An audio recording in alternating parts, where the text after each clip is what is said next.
I just came No, in hi. to listen into Did it your while I'm making dinner. did your kids eat the batteries? No, they I don't know why they even mentioned that, but yeah, Okay. yeah. Just They wanted to pulled make sure. they pulled a prank earlier where they were like, "Oh, someone pooped in their pants," and then they were like walking Bro. around with it, and I was like, "Wait, what?" That's why I had to leave the portion study. And then I find out that it's just someone put makeup in some pants to try to get me on April Fools, like way late. Oh my gosh. Oh Yeah. gosh. Anyway, continue. Anyways, so we're reading the introduction of chapter 2, by the way, of the creation. To summarize, now this chapter's approach, while the argument has already been made that the cosmic mountain forms the conceptual backdrop to A&E literature. What is A&E? A&E is Ancient Near Eastern. It's just short form. Oh! I'm going to write that down because I'm going to forget that.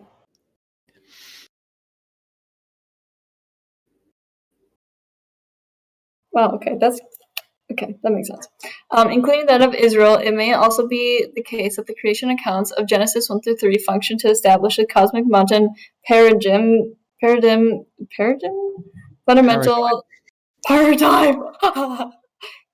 Yes, fundamental to Israel's tabernacle or temple cultus.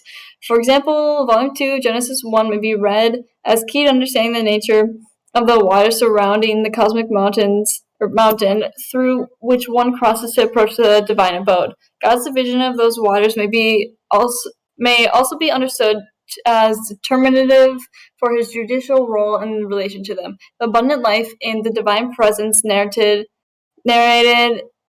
in Genesis 2 would explain humanity's need to approach the Mount of God, and the expulsion narrative of Genesis 3 to justify the tabernacle cultus as the divinely revealed means for that approach. In other words, Israel's cosmic mountain ideology may be rooted in the opening of its canon. Accordingly, this chapter will outline our study of Genesis 1 through 3 according to the unifying pattern of going through the waters to the mountain for worship, a cosmogonic pattern that will be repeated in both the deluge and Exodus deliverances, and so portraying the symbolism as new creations. Via cosmic mountain ideology, we will consider 1. The creation waters as an ideal, 2. The sanctuary symbolism in the creation accounts, and 3. Worship as a telos of creation, including how the expulsion narrative determines that is comprises the backdrop to the gate liturgy.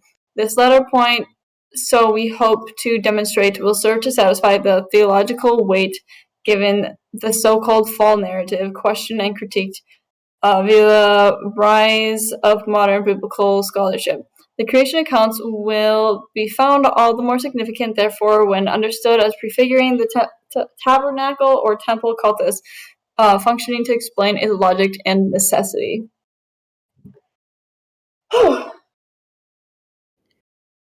Okay. Part 1, Through the Waters. The 3 disjunctive clauses of Genesis 1-2 emphasizes that the primordial waters of the deep prevailed over the earth or land, making it a welterling wasteland. Dang.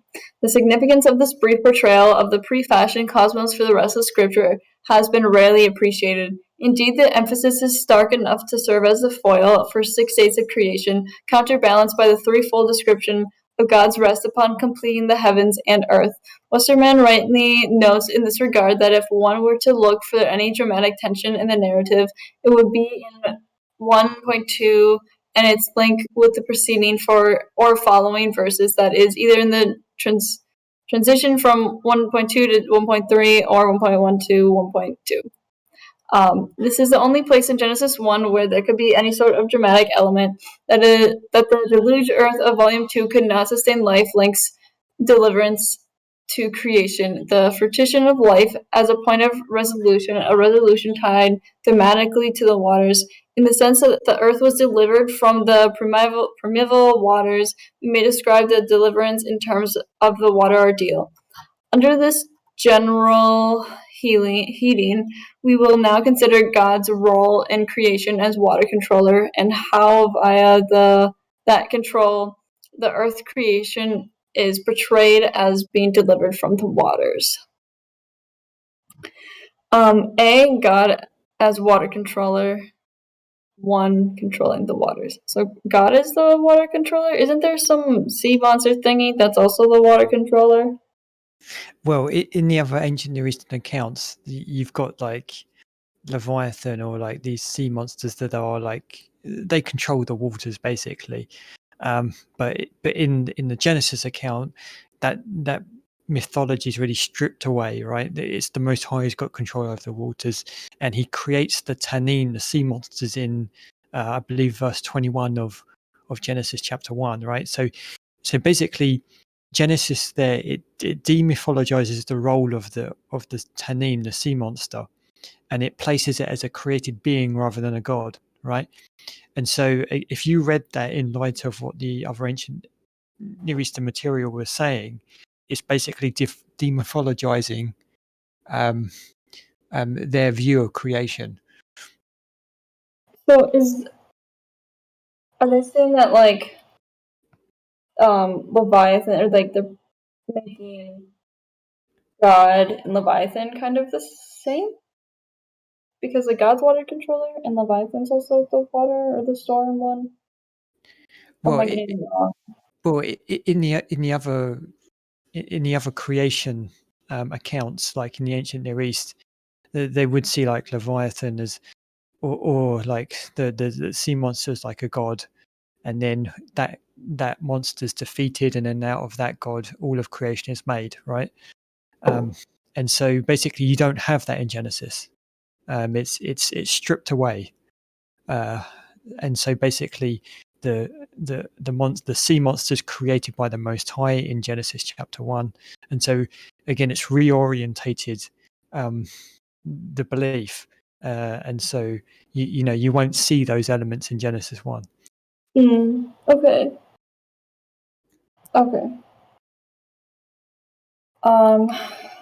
Number 1, controlling the waters. The creation account contains a strong motive of water, a motive not without parallels in the ancient Near East. Water is commonly conceived as a symbol of the oppositional forces of life, an ambiguous symbol of life and death. Betschel correctly identifies control as a fulcrum of this ambiguity. Water is symbolic of death when it is uncontrolled, too much or too little, and life when it is controlled because it produces growth and fertility. So wait, water is a symbolic of death for the ancient Near East? Is that what you were saying? Yeah. So if you remember, like the sea is the place of chaos, right? You can't actually live Yeah. there. You can't construct a house there. It's a pretty dangerous place to be, especially if you get like a storm or things like that. It's just basically it's connected to the idea of the underworld, right? Because you've got cosmic geography associated with it. It's just a place you don't want to be, and so you've got this idea of a death that's attached to it. And so what you see in Genesis is when the Most High brings judgment for all the earth, what does he use? He uses the water, and that brings death. And so again, it's pointing out these little connections to cosmic geography and things like that. Okay. Cool. Yeah, I remember that. The statement, in fact, summarizes the movement from Genesis 1.2 to 2:10 through 14, from the chaotic waters of the dark abyss to the fructifying rivers of Eden. In the Hebrew Bible, this decisive control is prerogative of God, a manifestation of his sovereignty. Through his command and control of water, Yahweh shows himself sovereign over life. Indeed, the insufficient source of Incipient. incipient source of this idea may be traced to the parallelism of volume 2. Is that verse 2, not volume 2, verse 2. Okay, here watery abyss and the waters stand in parallel, okay, with likely signifying the negative or threatening aspect of water and representing the positive aspect of water under control.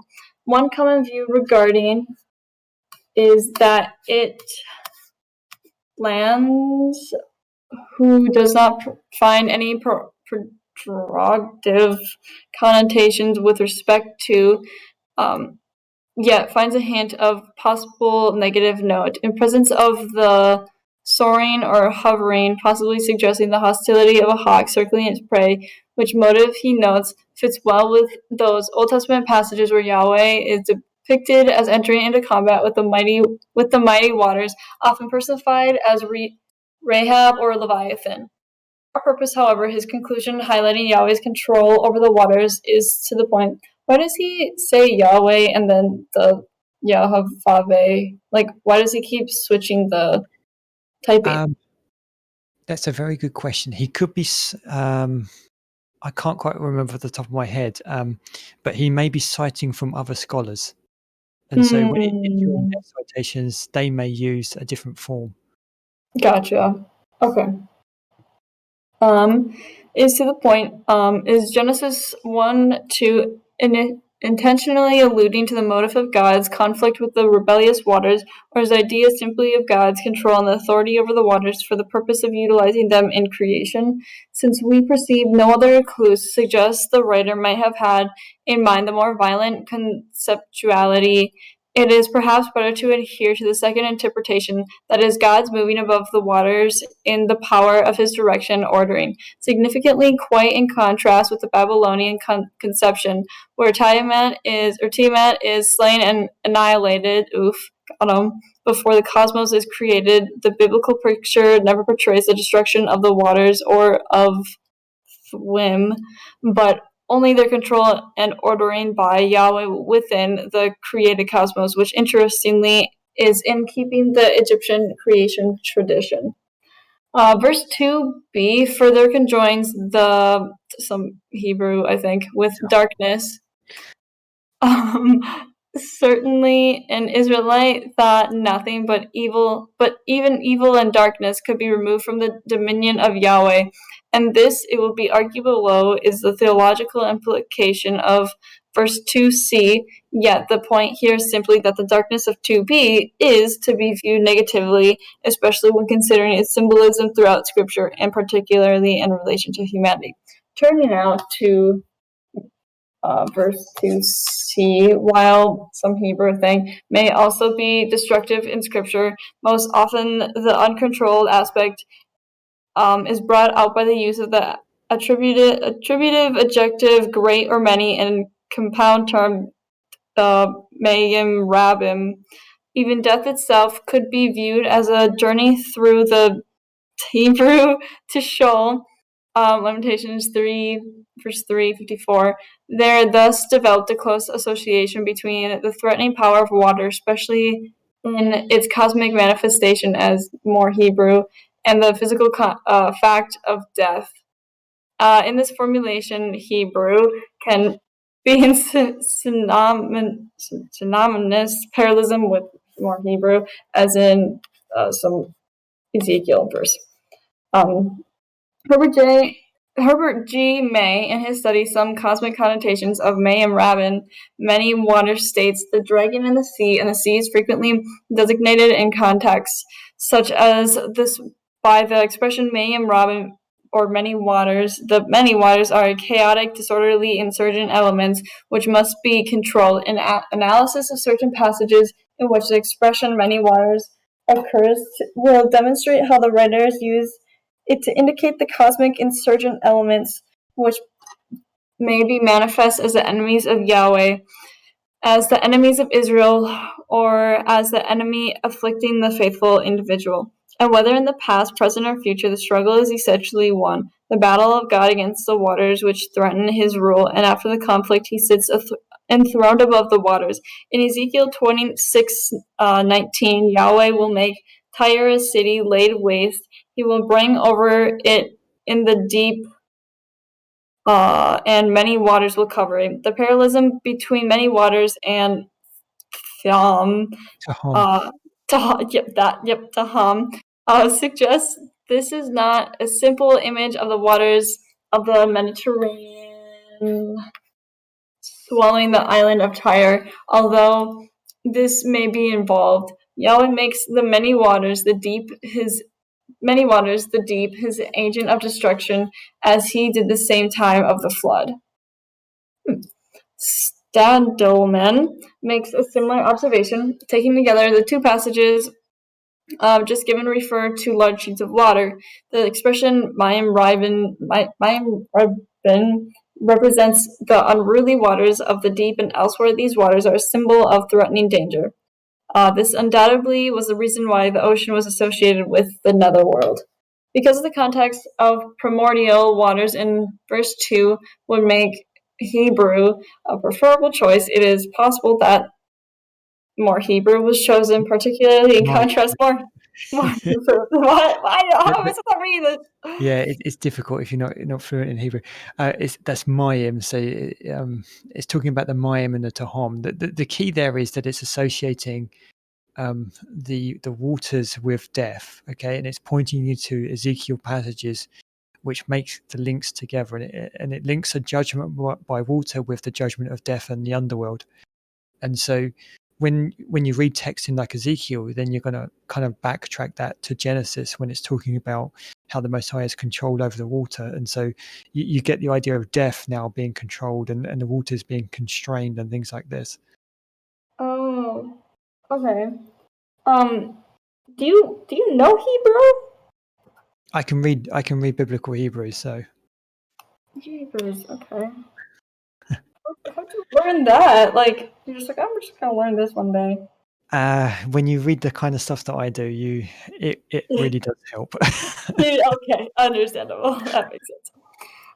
This contrasting nature of the parallelism is more convincing when the other terms in parallel are considered, namely Hebrew and Hebrew. The antithetic concept is clearly indicated, states Aru, that's a fun name, by the opposite or contrasting pair of words Hozek, dark or darkness, and Spirit of God. We take then the Vav. Of and Veruach. Thank you. Spirit. So Okay. Vav is basically, it can be and you got Ruach, and Ruach is spirit. And so basically it's pointing you to the spirit of the Most High at creation. Wait, so it's spirit. Wait, what was the first one? Yeah, so you got Ruach, which is spirit. That's like actual Hebrew thing. Yeah, it's difficult because I can't show you. Sure. It would take me. I could type it out for you, but it would just kind of get in the way. So maybe we'll kind of like circle that, and we'll come back, and then I'll write it out for you. Okay. Okay. I'm gonna just write this page down because, jeez. Okay. By parallel to the deluge narrative, whereby after the cosmos had returned to the watery abyss of Genesis, verse 1 to A through B, the structural and thematic turning point hinges upon God sending a wind. The adversative sense of Hebrew would appear firmly established. The precise nature of Hebrew is not critical to the point, as the Hebrew is viewed as especially that of a Hebrew or God, either spirit or wind of God, both particularly in light of the role of the more Hebrew in the deluge and in the sea crossing, express God's control over the waters. Indeed, it seems like that of a double entendre is in view, even that wind of God may be utilized, as in Wenham's translation, for a concrete and vivid image of the Spirit of God. Examining parallel texts of the Old Testament, Masikati marks the significance of the Spirit's role in creation, supporting precisely this understanding for 2C. Can you kind of explain what I just read? Because half of it wasn't in English. Or is this the part which you want to go back on later? Sure. So basically, what he's doing here is establishing the role of the spirit at creation, okay? Because spirit is Ruach, and Ruach can mean spirit, but it can also mean wind. And so when you're reading Genesis chapter 1, when you read Genesis chapter 1, verse 2, in English it will say, and the Spirit of God hovered upon the waters. But because the Hebrew word ruach can mean spirit or wind, it can be read in the sense of, and the wind of God was hovering upon the waters. And so this wind is going to be very significant when you read the Genesis account of the flood, because the Spirit comes and then the water recedes. And this also happens in the crossing of the Red or Reed Sea, right? The wind comes and then you get this congealment of the waters and they divide, right? And so you've got this link now from Genesis chapter 1 to places like in Genesis chapter 7 to 8, where you got the Noah's flood, and then you also got it in the account of the crossing of the Reed or Red Sea. So it's kind of like fundamental to creation, this idea of the wind, and that's coming onto the scene, and that's part of creation. Okay. And so it's just building the case that you see this kind of wind or spirit in Genesis chapter 1, and that's going to have further implications when you really think about the other narratives. So when you do go through, like, just reading the Bible just like casually, and you do come across like the Spirit of God, or whenever it does say spirit, how are you supposed to tell if it actually means spirit or if that is wind? Hebrew is a very contextual language, and so you would need context to define meaning. It's not like English, right? So basically, a Hebrew word can have multiple definitions, and you can't just plug in any definition that you feel fit. You would need the actual context of the verse, and the context of the verse defines the meaning of the word. And because Hebrew itself is a very contextual language, you need the context, and without the context, it's very difficult to know what the Hebrew is saying. And so it basically, I would say to you, show me a context, and then we'll talk about it, because it's not that simple of just simply plugging in a generic interpretation. Is that why there's or I guess one of the reasons why a lot of people interpret the Bible differently? Like one example. Yeah. I mean, some texts are they leave the door open for interpretation, and some it happens in the Greek as well, but this happens a lot of times in the Hebrew, where things are ambiguous. The door is left open for various different kinds of interpretation, because it's just the nature of the language in the way that it can be read.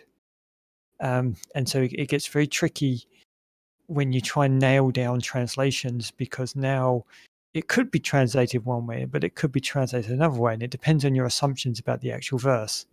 Sure. Okay, well, that's dumb. God. Great, okay. That's good to know, though. You send forth your spirit, they are created, and you renew the face of the earth. Psalms 104:30.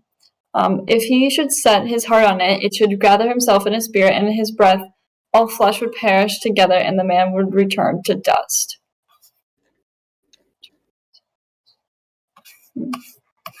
Also relevant here, especially given other correspondences to be developed below, is the role of God's spirit or wind in the construction of the tabernacle. To summarize, while clauses 2b and c are in parallel with the phrases blank and blank referring to the same phenomenon, yet the perspective of Hebrew, the waters are more Hebrew, a dark watery abyss of death, but with the controlling presence of the Spirit? Spirit of God? Is that what that is? Hang on a minute, I've lost where you are. 76. 76. It's like 3 lines down. It's 42. Is that the Spirit of God? Am I reading Hebrew now? Oh yeah, yes, you are. There we go. I'm a I know where you are now. Yeah, so you're reading Ruach. You're reading Ruach. Wait. So you're picking it up, and so the next Hebrew word there's Hamayim, which is the waters. Oh wait, so that's the Ruach. How do you spell that? So it will be in English. It will be Ruach. H? Yeah. So So Whoa. yeah, Ruach. So basically, the last letter, because it's 3 letters in the Hebrew language, and so you read Hebrew right to left. You don't. It's not like English. You Oh read it my. left to right. And That's, so, do you see the letter that looks like an R, like a backwards R? mm-hmm. Right. That's the first letter, and that's a resh. And then you got the next letter, which is a vav, and then you got the next letter, which is a chet. So Oh. it's a guttural letter, like you got like a hair in the back of your throat. You go like that. And Oh. so you say it's pronounced like ruach, but it's kind of a guttural het at the very end. And so that's wind or spirit. Okay. So I was halfway there. But with the controlling presence of the Ruach of God, I'm genius now. The waters are Hebrew. The imagery Hamayim. develops. So Command. that's the waters. You got so you're going to start from the right again, and you got a hey there, which that will correspond to the English word the, and then what you've got there is a mem yod mem, and so mem yod mem, the last 3 letters that constitutes mayim, which is waters. So wait, so Hamayim is waters? Yes, the waters. Waters. Man, I gotta like draw these words. What? You're going to be picking up some Hebrew, it seems. It's kind of fun. I kind of like it. And then I can draw lines and shapes for whatever reason, you know? Okay. Yeah, we'll see. I mean, we'll see. We'll see how that goes. The imagery develops with the potential for deliverance and life. The control of Elohim. That's God. Oh. Elohim. Okay. I'll come back and write that so I'm not drawing all of them right now. Although technically that term, it depends on the context, right? But in this context, it means God. Okay. Whack. What other words can it mean? It can mean like it can mean like in the sense of angels. It can mean in the sense of judges. It can be applied to human beings, and other stuff like that. So it's purely contextual. So why wouldn't they just straight up say the control of God? I mean, I guess because like how you said there earlier, like if they're quoting them, like why did? Yeah, you got to realize that this is a scholar and he's presenting his thesis, and so this isn't really written for kind of like a general lay audience, right? It's written for academic purposes, and so it's not so user friendly, right? Because there'll be terminologies like you'll see like Latin in there, you'll see like German in there, and you'll see like Hebrew in there. It's not user friendly. So he's basically showing off. Well, no. Well, this forms part of his dissertation, right? And so basically, he has to argue for his thesis, and so he has to demonstrate that he knows what he's talking about. Oh, yeah. Okay. That makes sense. Over the Waters is made explicit with the ensuing narrative, specifically in the acts of dividing or separating, perhaps a fundamental feature of Israelite cosmology. Moreover, the depiction of that control is consistently over a lot of Hebrew, a lot. Thus, over the narrative proper begins verse 3 with, wait. Elohim? Is that the Elohim one? Elohim? Yep. Elohim? Exerting his control. Yeah.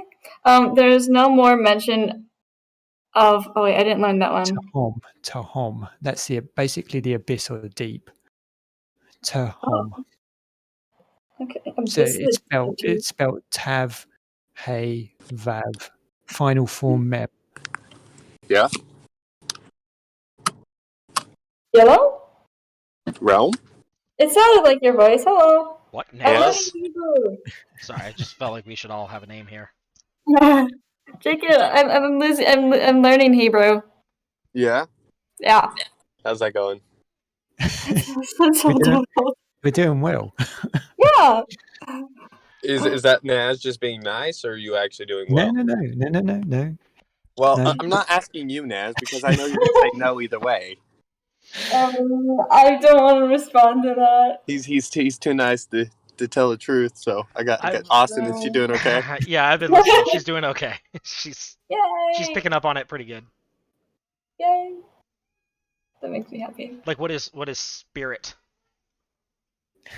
I mean, if I can look at my notes right next to Ruach. There you go. There we go. Handy dandy. Yeah, I'd rather learn Greek. Boring. Just so the Naz can know the Hebrew and I'll know the Greek. Right. Wait, And you know Greek too? You know the abyss. Oh my god. The deep abyss. The chaos. That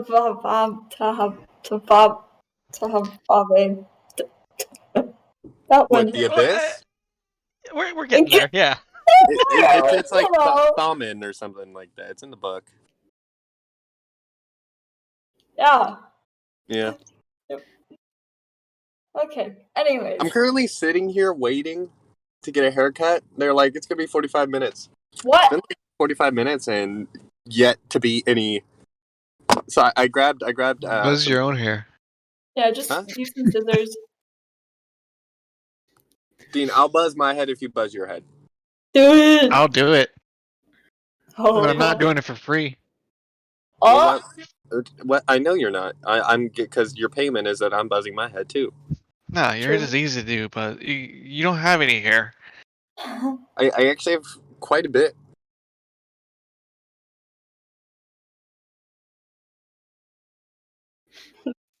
I think you should do it. I think you should not tell me what to do, bro. You're a woman.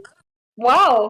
You should have seen what he was saying to me earlier. He put a verse in the chat saying that like women should be like submissive or whatever, and then he straight up muted me in chat. So I couldn't talk. Well, it was 1 Timothy like 2:11, I think.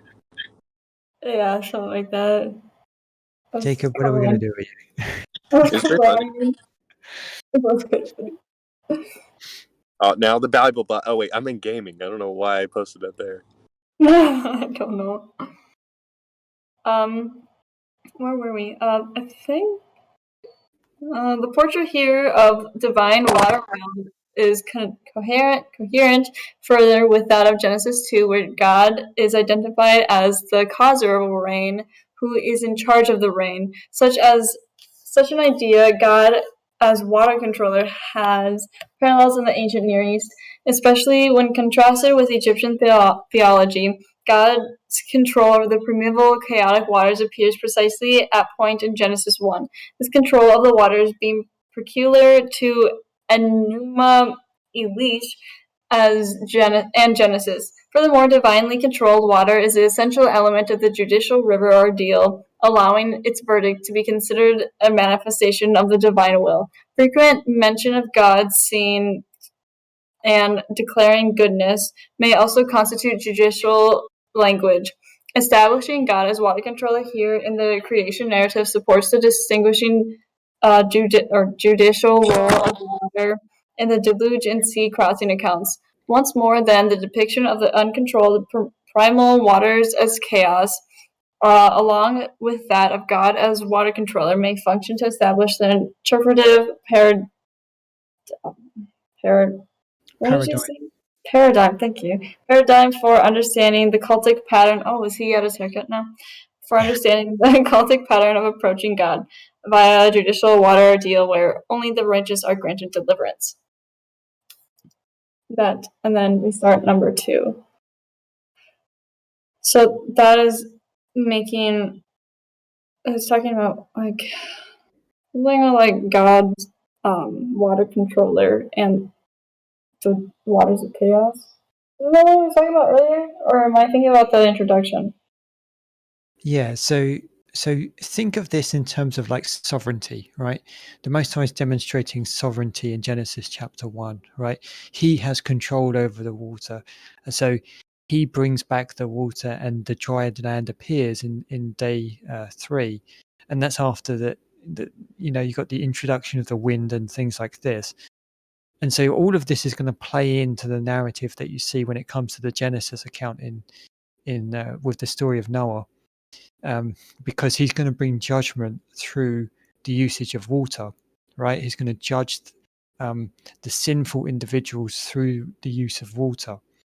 And so in Genesis chapter 1, what's being demonstrated is that he has control over that water. And so, water is going to be associated with a judgment and death and things like this. And so that's what he's establishing. It's just the core idea is sovereignty. He's demonstrating sovereignty. Okay. Okay, cool.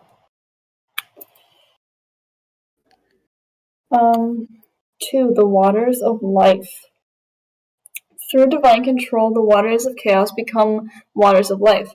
Now, while human life, to be sure, is the pinnacle creative act within the heavens and the earth, yet it is itself but a part of the broader theme of life. This becomes more evident upon returning to the foil of verse 2 and recalling the significance of Hebrew as a realm either in its more neutral slant, unable to sustain life, or more negatively hostile to it. Further,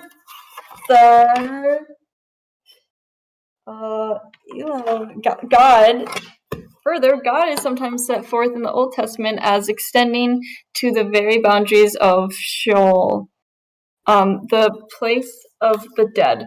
This foil in mind, one might expect the word life or live. 1 second, I gotta write this down.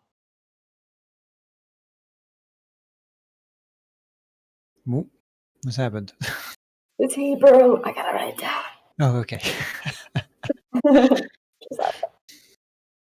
Life or living. To receive particular emphasis in the narrative. Given the author's demonstrable control over the text numerically, it is perhaps not insignificant that the central word of the pericope, literally with 234 words on either side, is the first appearance of the narrative, and thus also in the canonical scriptures of living. As the waters swarm with swarms of living creatures, Wenham points out that the verb swarm, used with its cognate noun swarming things, carries overtones of abundant fertility. Those overtones are more explicit when compounded by other terms such as be fruitful and multiply and fill in a cluster. Indeed, it is possible that the Hebrew writer is deliberately exploiting the phonetic similarity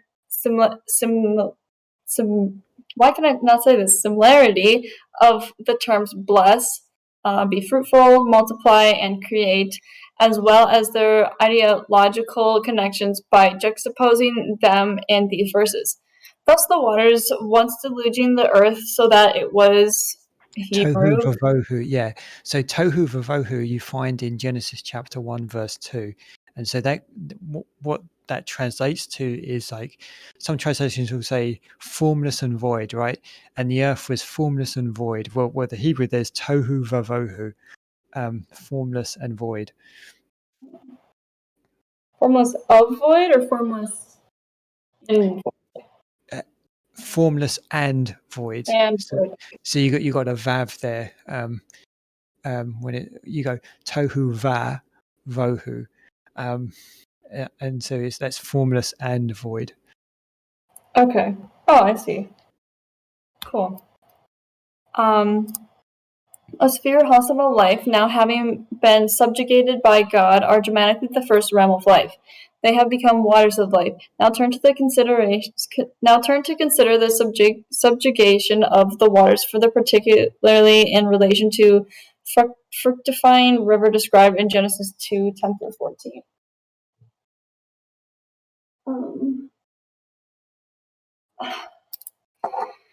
So this is what is this? I'm gonna be straight up. I have no idea what this is talking about. Okay, so basically, what the author's saying here is that the way that the Hebrew is constructed, it's giving you the idea of fertility. So when the Most High is creating creation, the language being employed gives it the sense of it being very fertile, and you can demonstrate that through the creation of the various types of animals and how they're associated with being fruitful, multiplying. And so basically what the author's saying is that the Most High is now bringing life out of non-life. Suddenly everything's becoming fruitful. And if you notice in Genesis 1:2, it says tohu vavohu, which is formless and void.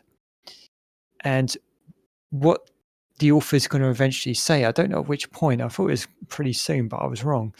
But what the author is going to do is going to lead you into understanding how the structure of Genesis 1. So you've got these two categories, tohu vavohu, and they were formless and void. And basically what you're going to see is the first 3 days of creation, they bring form to that which is formless. And the last 3 days of days like 4 to 6 of creation, that's going to fill that which is void. So the first 3 days of creation, like for instance, on the first day, light is created, and you've got this separation of light and darkness. And so you've got this separation, and you've got the forming of light and darkness. That is then filled in day 4, because day 4 is the counterpart to day 1. And in day 4, what you see is the creation of the stars and the sun and the moon, and they're placed in the expanse. And so you've got this forming of the light and then filling of it from day 1 to 4. And this also happens with day 2 to 5 and 3 to 6. So on day 2 of creation, what you see is the waters is separated from the waters. So you got this forming again, separating from waters, and then you got the filling of it. So you got the waters above and you got the waters below. And in day 5, the birds go up above and the fish go in the water below. So you got the forming of the waters and then the filling of the waters. So then you get day 3, and on day 3 you get the appearance of the dry ground, and you get sprouting forth of produce of the field. And in day 6, that's going to be filled with man and beast. So each set of days each day has got its counterpart, and you've got this forming and you've got this filling relationship that's going on. And so this is going to take care of the 2 categories that you see in Genesis chapter 1 verse 2, formless and void. So he's bringing form to that which is no form, and he's filling that which is void. And so this is how the Most High is bringing about fertility. Yeah, kind of going off of that, there was this thing that I thought was super cool that for whatever reason I never thought about it before, but in my philosophy of religion class that I'm in, my professor made this point, or we were like reading some philosophy book on something, and it was saying that, long story short, is like nothing can come from nothing, or something can't come from nothing.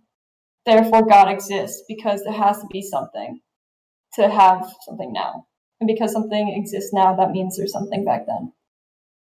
Yeah, you got the issue of like, how does life come from non-life, right? And so this is a real problem if you don't have the assumption of like some kind of deity. How do you explain life from non-life? It's very difficult to explain. Yeah, I don't know. I thought it was kind of cool. Okay, the cosmic waters of Eden. Given the idea that water was uncontrolled, brings chaos and death, but when controlled and bounded brings life. The movement of Genesis 1 to 2 through 3 may entail the progression from the watery chaotic abyss to the fructifying rivers of Eden. Rivers are associated with insurgent waters, and the case may be made for more holistic cosmological portrayal in Genesis 1 through 3, with the deeps being the source of the fertilizing waters of life. We have already noted in context of the insurgent waters several occurrences of rivers.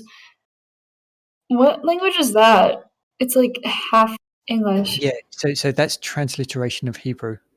So Neharot. So yeah, and that means like streams or rivers. So all they're doing is they're just transliterating the Hebrew instead of writing the Hebrew characters. Oh, okay, cool. These rivers are associated with the deep, or sea. They are rivers of the deep. In Ezekiel 31, the stately cedar or world tree, which is Egypt, it is said that waters nourished it, and the deep made it grow, pouring its rivers around the place where it was planted, and sending its channels to all the trees of the field. Verse 4. The rivers have their source in and belong to the Tahim beneath the earth. In Ezekiel 32:13 and 14, Yahweh will destroy the beasts of Egypt from beside many waters and make the waters clear and cause the rivers to run like oil. The antecedent of there is many waters. Psalms 24:2 describes how Yahweh founded the earth upon the seas and established it upon the rivers. This close association of sea and rivers explains how the rivers and sea might be linked together as insurgent waters. The expression many waters in Ezekiel 31:4 may refer to the waters of the deep beneath the earth as the source of fertilizing waters. Of particular interest here is how Yahweh will cause the many waters rivers to run like oil, for it presents the quelling of the deep as transformation of it into a source of life. Might this idea represent the movement from Genesis 1 to 2 through 3? Precisely such would be in accord with biblical cosmology as it pertains to cosmic mountain ideology. As Sager writes, cosmic mountains were traditionally situated above the primordial waters, or the deep, which in an orderly cosmos became the source of the sacred rivers that watered the four quarters of the earth. These quiet cosmic waters emanating from the primordial deep signify the orderliness and tranquility of God's creation, in which humans could rely in biblical cosmology, and the earth is an island floating on the cosmic waters that rise in the Garden of Eden, where they benefit mankind. Okay. So here, basically what they're doing, they're just mapping out cosmic geography, and so what that means is how was various different parts of the universe or the world understood? Were they associated with like parts of life? Were they associated with the underground? Were they associated with fertility? And so basically, in the ancient Near East, you've got this idea of like cosmic geography, and so every part of the universe or every part of the world is related to some significant portion of life or death. And so basically they're just mapping this out. And so the sea is not just simply the sea in cosmic geography. The sea's connected to something. It's connected to the underworld, and it's a place of chaos and things like this. And so this is a very standard worldview in the ancient Near East. And so basically what the author here is trying to get you to think like is someone living in the ancient Near East. And so when you're reading Genesis now, chapter 1, when you're reading about the parting of the sea from the sea, now you're thinking in terms of cosmic geography. That sea isn't just simply water anymore. That sea is connected to the underworld. That sea is a place of chaos that's being restrained, right? And so that's what the author is trying to get you to think like. It's trying to make you realize, hang on a minute, this is connected to cosmic geography. This has much more significance than I would naturally associate it with. Does that make sense? Yeah, so when it, like in Genesis, probably, yeah, somewhere in 1, and it talks about how God separated the waters, like the sky and the water, or whatever, does that mean like death and life or evil? Because since the water is chaotic. Yeah, I mean, I think the core idea there is the idea that he's sovereign, right? And so the scholars already said how like Rahab is really a personification of the seas, right? And Leviathan is connected to the idea of the seas. And so in the ancient Near East, in some of the creation accounts, you've got the defeat of Leviathan and these sea monsters, and then through that you've got the making of all creation. And so basically, what Genesis 1 does, it demythologizes that, and it takes away the idea of like the sea monster made all of creation, and it places it in the role of the Most High, that He makes creation and that He has control over the chaos of the seas, and He has superiority. So basically, what it's connotating is the idea of being superior to the other gods, and it's connotating the idea of sovereignty. So He has complete control waters, over those chaotic waters that you look out upon and you associate with death and things like that. Does that make sense? Yeah. So is that also when it says he or his wind or his spirit was resting on the waters, was also kind of that, saying like he's power over it? Yeah, I mean, so in the Hebrew, when it talks about the wind or the spirit hovering over the waters, it actually employs a Hebrew word for birds. Like it gives you the image of a bird hovering. Yeah. And so you've got avian imagery, like bird imagery as well, on top of this as well. And what you'll see later on is he'll point to texts like Deuteronomy chapter 32, where it employs the same Hebrew that you see in Genesis chapter 1, when it's talking about bringing the people into the wilderness, and it associates it with the tohu vavohu, or the formless and void, and it associates it with the wilderness and how He's protecting them like a bird protects its chicks. So it brings in this creation imagery when they're in the wilderness. And so again, this isn't kind of, there's a lot more meaning to Him controlling the waters and hovering over the waters and stuff like that, which the author will kind of unpack over time as you go more through the work. Sure. Also, this is a random question that kind of popped in my mind just now, but like this is not related to this book at all. But Sure. when back before the flood, and there was the Pangea, and there was like the huge like cloud coverage over on top of the Pangea. Were they not able to see the stars at all? It's like that just sounds weird to me. No.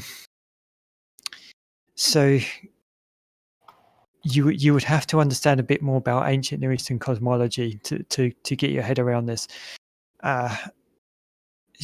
There was, in ancient Near Eastern thought, there is this kind of water canopy that's above us, and you can see this in Genesis chapter 1, where the waters are separated from the waters, and you've got the waters above. You also see it in places like in Psalms 148, where the author talks about the waters that are above to praise the Most High, praise the Creator. And so there was this very real view that above us there was this canopy of water, and that was distinct from the stars. Now, you see, here's the problem: when you think of stars, you think of things that are millions and millions and millions of miles away, and when you think of stars, you think, well, they're some of those places are physical places. You could actually, if you got a spaceship, you could travel there.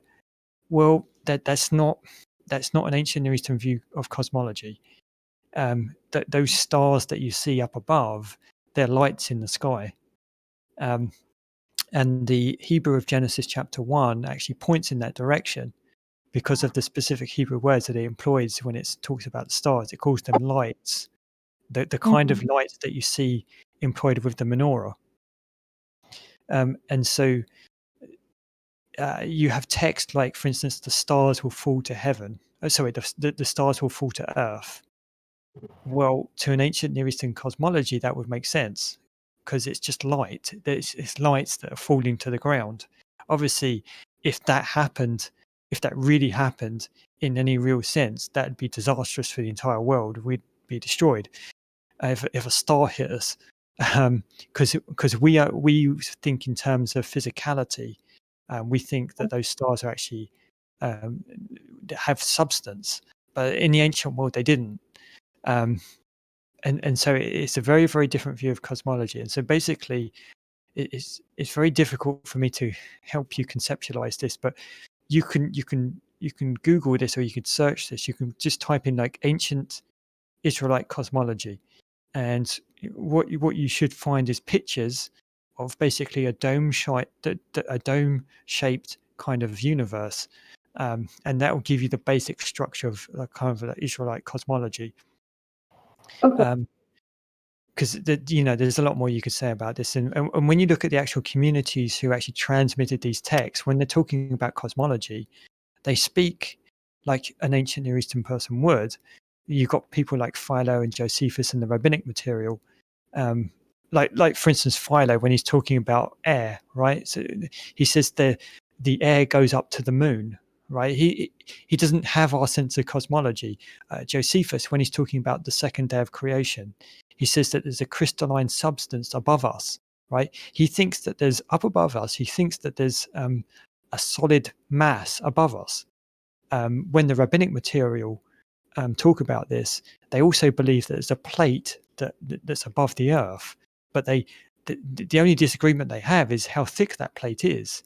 But they still believe there's a plate up above. It's ancient Near Eastern cosmology, and so basically they're not operating on the kind of understanding that you have, because you have a modern cosmology. You wouldn't naturally read these.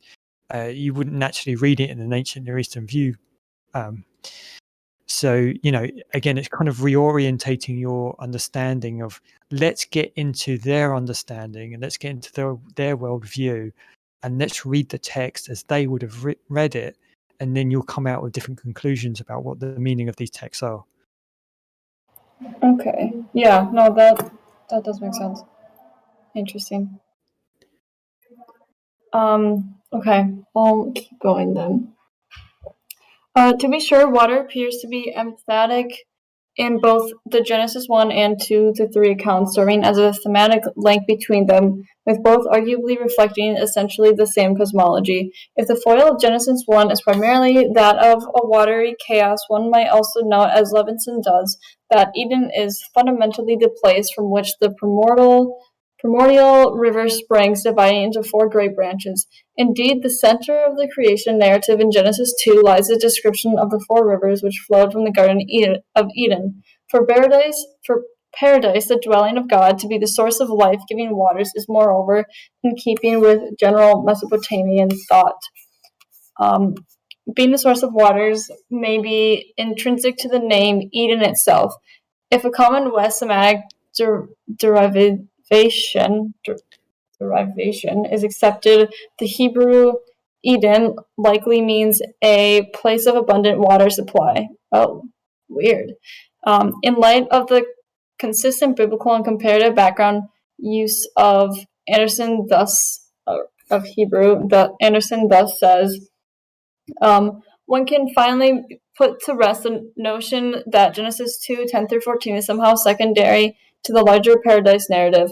The presence of these rivers is necessary within the narrative for this particular garden to become the Garden of Eden, I think. It must be original to the story. Beyond contextual coherence, W.H. Shia notes the literary artistry in the river's description.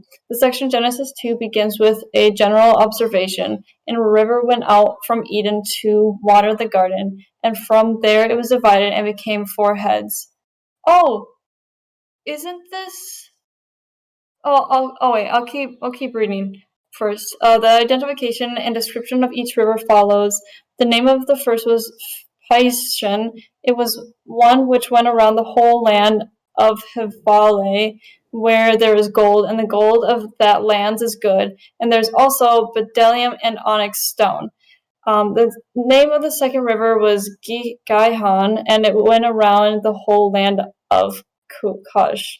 The third river was Tigris. It went east of Assyria. The fourth river was the Euphrates.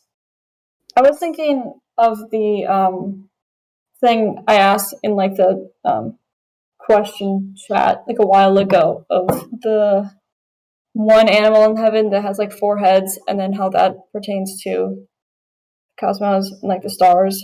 So I thought when I was talking about like the 4 heads, it was like that thingy.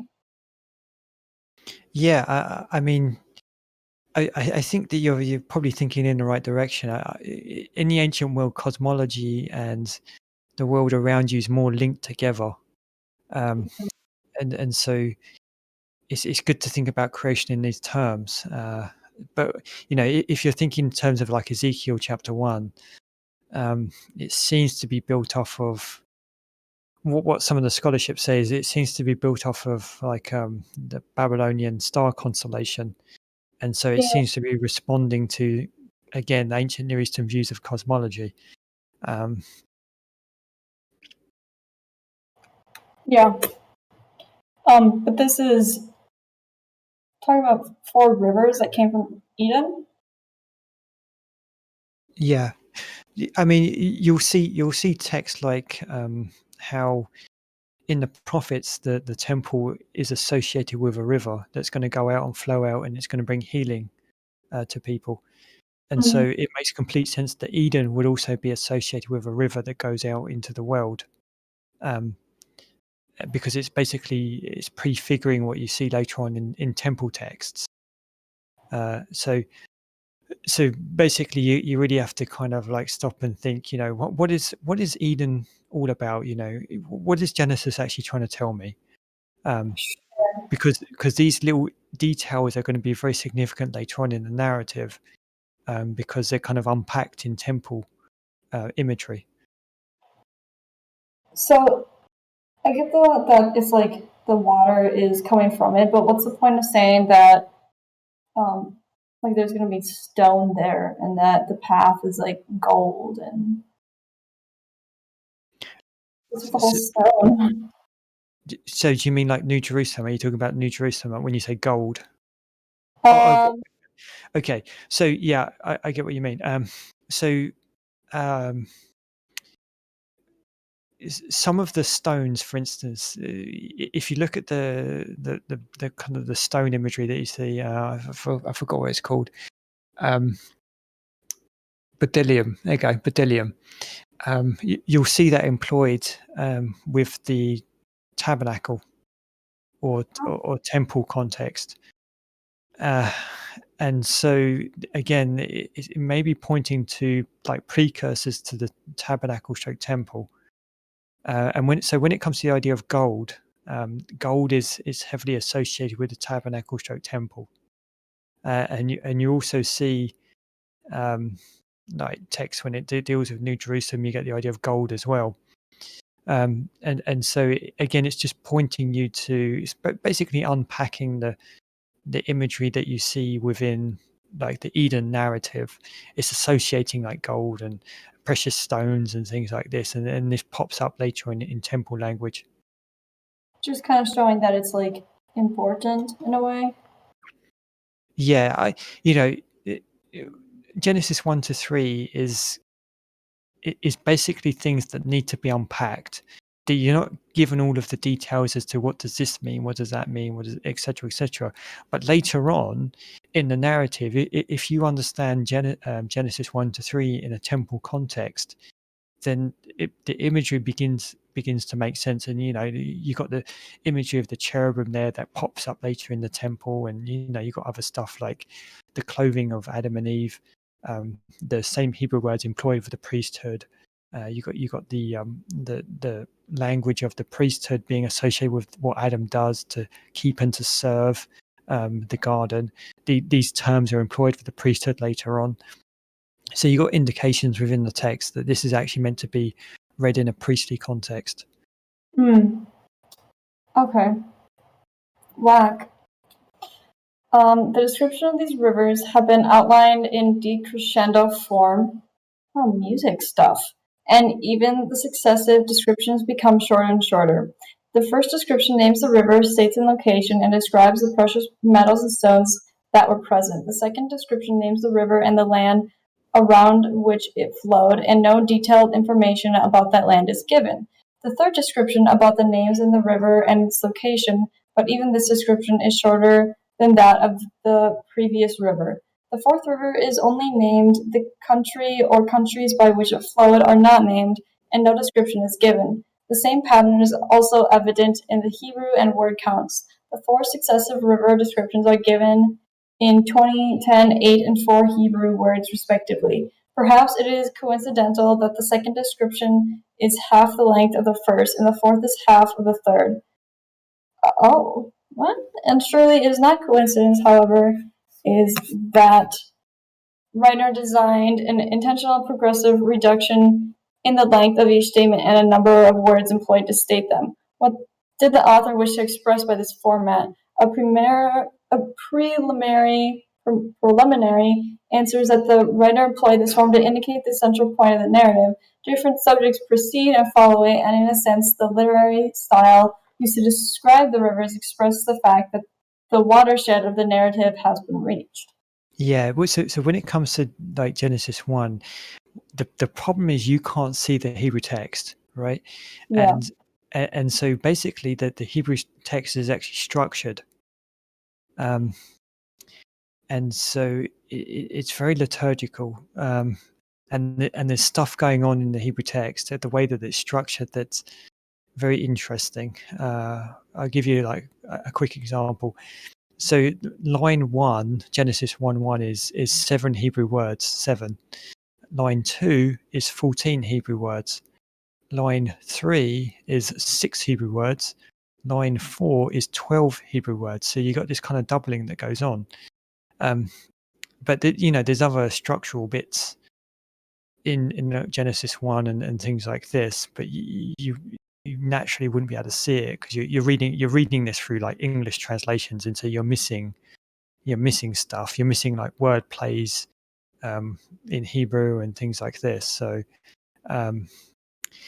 it's very liturgical. I would say Genesis chapter 1, and when the priesthood were doing their offerings in the Second Temple period, what you'd have this group of people outside of the temple, and each day they would basically recite or chant or sing the day of Genesis, so the corresponding day. So like for instance, like on the first day of the week they would read the portion dealing with Genesis and day 1.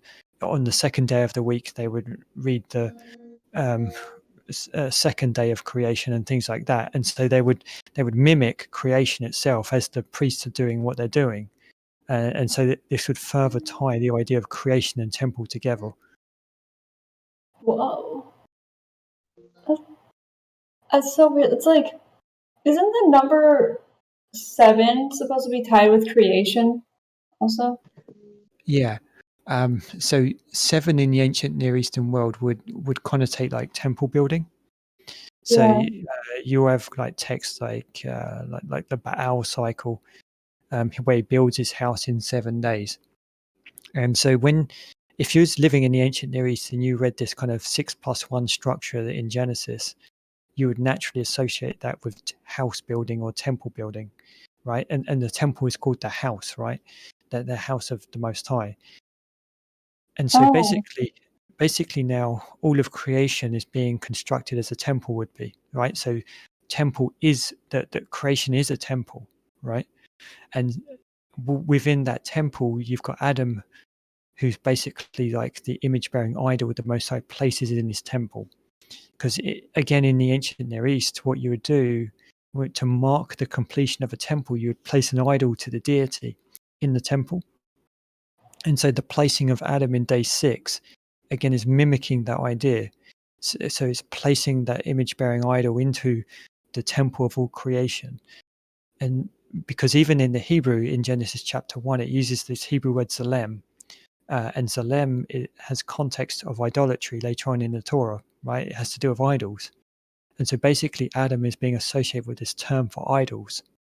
But you got to understand that Adam is made that image bearing idol. So basically it's polemical against the idea of idolatry. You don't need idols of wood and stone. You are that image bearing idol. The Most High is placed in his temple of creation, right? So it's very subversive to the very idea of needing idols and things like this, because it really exalts mankind as well, right?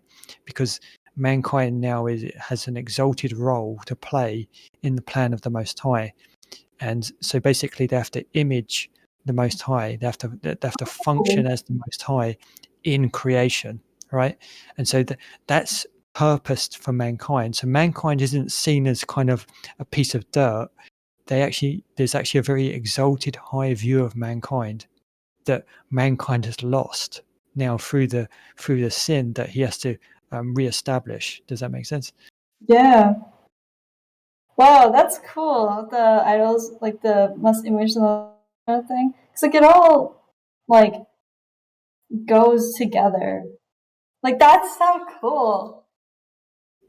Yeah. Oh. So when it comes to like the temple and stuff like that, what this author will sometimes like touch on how the temple or tabernacle is associated with all creation. But the Jewish sources, they knew this. They flat out said this. They said that the temple, for all intents and purposes, is creation itself. It's a mini working model of creation. And so when you got like writers like Josephus and Philo, when they're thinking about the high priest and the temple, they just say, if you look upon the temple and the high priest and you look upon the fabric of what they wear, it's quite evident that they represent all of creation, right? Because they knew about the associations, Yeah. and they knew about the exalted view of mankind that Genesis 1 had. But this all links back to the idea of temple and things like this. So this is why temple is like central, right? The temple is the place where you got all of the fertility, all life, and things like this, right? But because it's ultimately tracks back to your idea of creation week, and so sorry, go ahead. And then you get ideas of like fertility and life and things like that because you're associating it with creation and things like this. Oh, sure. Where is it might be like is it in Exodus? Where's the part where it says to put like the idol in the temple is like to finish it?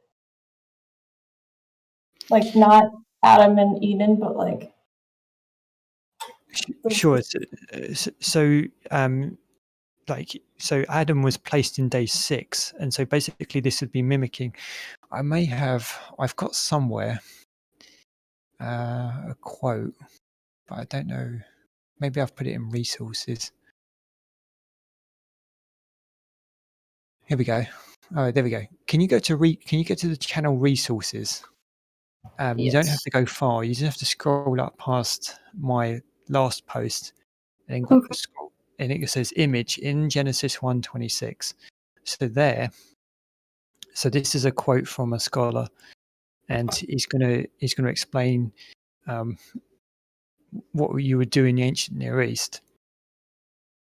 And then he says that Genesis 1:26 is obviously the comparative part. Okay, so it's day 6 and Genesis 1:26, or is that the same thing? So you got image in one, like Zalem in image in Genesis 1:26. Okay, let me read this quick. Oops.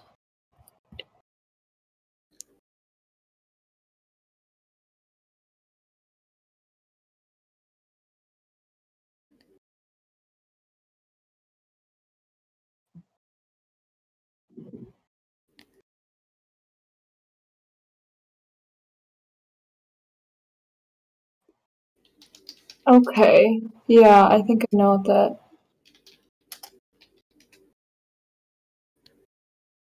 Yeah.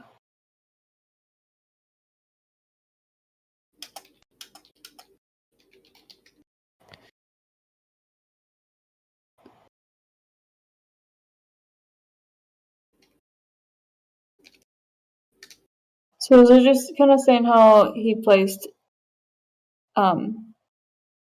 Adam in Eden as like the final thing? Yes. Yeah. So creation is being associated with temple. And because creation is being associated with temple, then you've got this image language. And in the Hebrew, that's Zelem. And so Zelem has context of idolatry later on in the Torah. And so basically the idea is that Adam is playing out the role of the image-bearing idol. So he represents the deity, so to speak. He extends the presence of the Most High. Yeah. And so that's his function, right? He's to image the Most High, right? And so Yeah. in the absence of the direct presence of the Most High, Adam is operating in lieu of the Most High, as the Most High, basically, because that's his role and function. And so, sure, go for it. Do you know what like part in the Bible or like the verse that talks about the idol as the last thing to be put in the temple? Oh, that kind of understanding, that's in kind of like the ancient Near Eastern text. It won't be specifically in the Bible. It's kind of one of those things that you'd have to understand, like what the scholar's saying, like which I pointed you to. But this is standard belief, accepted in like scholarly circles. Okay. I'm just trying to find you something right now. I'll just see if I can remember. Get you a. Also, probably read the last section and then go get dinner because they close it really early. It's at like 6 they close. Or actually maybe we could stop where we're at and finish what we're talking about because it kind of goes on. Yeah, I mean, if you want to stop right now, that sounds like a place to. Okay. Yeah.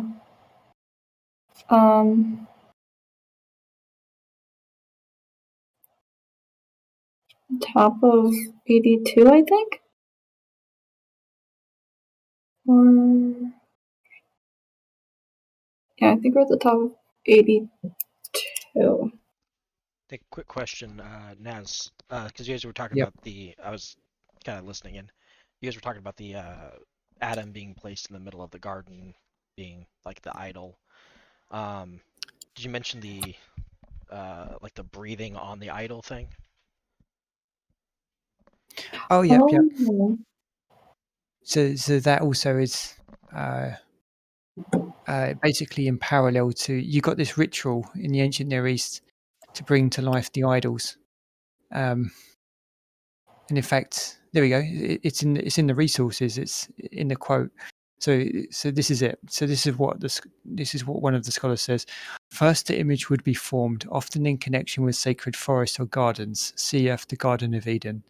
Then there would be a series of ritual acts of animation in which the eyes, ears, and mouth of the image would be opened, its limbs enabled, and the spirit of the deity invoked to indwell the image. This indwelling of the image by the fiery spirit of the deity is perhaps the crucial element, since it is only when this occurs that the idol truly functions as a deity's image. Finally, the deity's enlivened image was installed in its temple so that the deity could dwell among his people and daily provision could be made for his or her sustenance. So you basically got in parallel the formation of Adam, and he has the breath of life breathed into him. And so if you was reading that in the ancient Near East, you would understand the other parallels to bringing to life other idols. And so basically, again, it's polemical. Basically, it's polemical. You don't need to do that stuff. You are that image-bearing idol that the Most High has created in his temple. So, Genesis 1 and 2 is deeply polemical. It's really subversive, right? Because it's going against the grain. It's going against the idea that you need idols to represent the deity. Because really, mankind represents the deity. That's subversive. That's cool. What technically is ancient Near East? Like, why is the whole Bible like Genesis like super in line with it, or different parts of the Bible at least? Because that's the context in which these documents were written, and so they're operating on an ancient Near Eastern worldview, Okay. and so they have a different set of assumptions and techniques of interpretation when it comes to the world around them, and so to truly understand what they're thinking, you really have to get inside their head, and the only way that you can do that in the 21st century is if you actually read either the scholarly material or you read the primary sources of the ancient Near East, so that you can understand, what is important to people living in the ancient Near East. What is their focus? What are they concentrating on when they interpret text? How do they interpret things? What's the world around them like for them? How do they view their understanding of cosmology and cosmogony? And it's very, very different from modern assumptions. And so all I care about is how these texts would have been understood in the time period that they were written. That's all I care about. Because here's the problem: if we apply modern understandings and modern techniques and assumptions to these texts, we're not going to understand what these texts originally meant to the original audience, and so we're going to come to the wrong conclusion about what these texts are actually saying. Right. Because we'll be inputting things that the original authors never intended for their text to be read like. And so, I don't really care about my assumptions. I don't care about what I think in a modern 21st century context. I do what I can to get rid of that and go, I'm only going to go by what they think, because then I can understand their thought flow much better. Yeah. Interesting. Okay, well, sweet. I'm gonna go get dinner now because I'm hungry. But if I don't see you later, then have a good night. Enjoy. Bye. Enjoy, everyone. I'm actually gonna go do a movie night, so you guys have fun. Naz, Enjoy. it's a fantastic day. Indeed. So, all right, have a good one, man.